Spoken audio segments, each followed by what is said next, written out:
लोकसभा चुनाव को लेकर देश भर में तैयारियां जोरों शोरों से चल रही है। कल ही देश के प्रधानमंत्री नरेंद्र मोदी ने कल्याण लोकसभा क्षेत्र में जनता को संबोधित किया। महायुति के उम्मीदवारों के लिए पीएम मोदी ने जनता से वोट देने की अपील की। इस बार कल्याण लोकसभा क्षेत्र में चुनाव दिलचस्प होने वाला है। एक तरफ जहां महाराष्ट्र के मुख्यमंत्री एकनाथ शिंदे के बेटे डॉक्टर श्रीकांत शिंदे चुनावी मैदान में उतरे हैं, तो वहीं विपक्ष की तरफ से यानी कि उद्धव गुट ने वैशाली दरेकर को चुनावी मैदान में उतारा है। कल्याण लोकसभा क्षेत्र में इस बार शिवसेना वर्सेस शिवसेना की चुनावी जंग देखने को मिलेगी।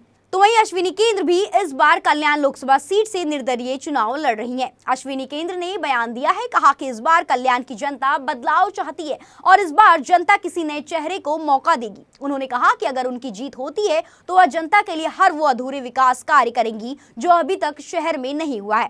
खैर, अब देखना यह होगा कि आखिरकार कल्याण लोकसभा क्षेत्र में किसकी जीत होती है और किसके नाम का परचम लहराएगा। मैं यही कहना चाहूंगी, जो कल्याण लोकसभा में जो अविकसित कामें हैं, जिसका मतलब अभी सब आधे अधूरे कामें हैं, कहीं उसका मतलब निकाल ही नहीं लग रहा है। आरोग्य हुआ, शैक्षणिक है, जनता के लिए कोई भी मतलब सुख सुविधाएं वहां तक नहीं पहुंच रही जो पहुंचना चाहिए। कल्याण लोकसभा इतना बड़ा विधानसभा मतलब लोकसभा है, उसमें अभी तक जो भी सामान्य जनता है, जो आम जनता है, उन तक आरोग्य रहे, शैक्षणिक रहे, या फिर हॉकर्स वाले हो गए, फेरी वाले रहे, उनके तक का कोई उनका मतलब मसला अभी तक हल नहीं हुआ है। और बहुत सी बातें हैं कि जो अभी तक मतलब आम जनता उनके फैसिलिटीज नहीं ले पा रही है। तो मुझे लगता है कि लोकसभा में खड़े रह के मैं कहीं उन लोगों की जो कमियां हैं वो पूरी कर पाऊंगी। मेरी चुनौती यही होगी।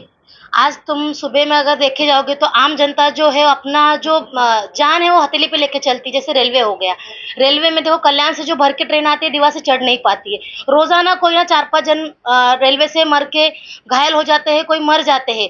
उनका अभी तक कुछ भी, उनके परिवार को कुछ मिला नहीं है, जो भी मतलब है उनको कुछ मिला नहीं है। तो उनके लिए कुछ करना चाहिए। जैसे तुमने एसी लोकल छोड़ा है, वो सिर्फ और सिर्फ अमीरों के लिए है। आम जनता कहाँ जाए? 10,000 15,000 नौकरी करने वाले वो कहाँ जाए? फिर शैक्षणिक का लिया जाए तो आईआईटी कॉलेज जो है वो खाली पवई में है, पूरे महाराष्ट्र में एक ही है। तो उनके लिए मुझे लगता है कि हर शहर में, हर जिले में एक कॉलेजेस होना चाहिए, मेडिकल कॉलेजेस हो गए। ये सब मतलब जो है बातें वो मुझे पूरी करना चाहिए, जहाँ वो यहाँ पे आम जनता उसकी फैसिलिटीज नहीं ले पा रही है। पिछले 10 सालों से श्रीकांत शिंदे जी है, आपने देखा ही होगा कहाँ तक काम पहुंचे हैं और कितना हो चुका है। वैशाली दरेकर जो है वो नए ये है। और पहली बात तो ठाकरे गट ने जो उम्मीदवार दिया है, एक महिला दी है, लेकिन कई सालों से मैं मतलब कुछ आंदोलन उपोषण करती आई हूँ।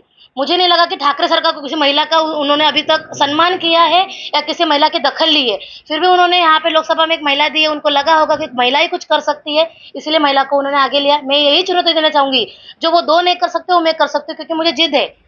सामान्य जनता तक मैं पहुंच पा रही हूँ, उनकी आवाज सुन पा रही हूँ, और उन्हें मुझे पसंद किया है और मुझे उम्मीदवार के लिए खड़ा किया है। ये सामान्य जनता की ही मैं पसंद हूँ। आम जनता का जो है प्रतिशत हमारे ऊपर बहुत सारा है।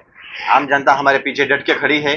जैसे कि रिक्शा वाले हो गए, हॉकर्स हो गए, जो बच्चे लोग गए, उनके पेरेंट्स जो है, जिनके लिए हमने आज तक लड़ी है।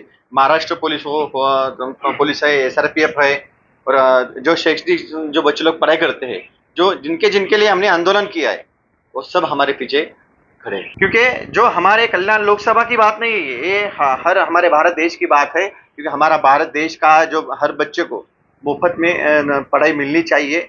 4 किलो या 5 किलो अनाज से कुछ होने वाला नहीं है। अगर देश की तरक्की करनी चाहिए तो हर बच्चे को पढ़ा लिखा होना चाहिए। इसके लिए हर शहर में, हर गांव में बच्चे को मुफ्त शिक्षा मिले। इसके लिए हम लोग आगे चल के स्कूल खोलने वाले हैं।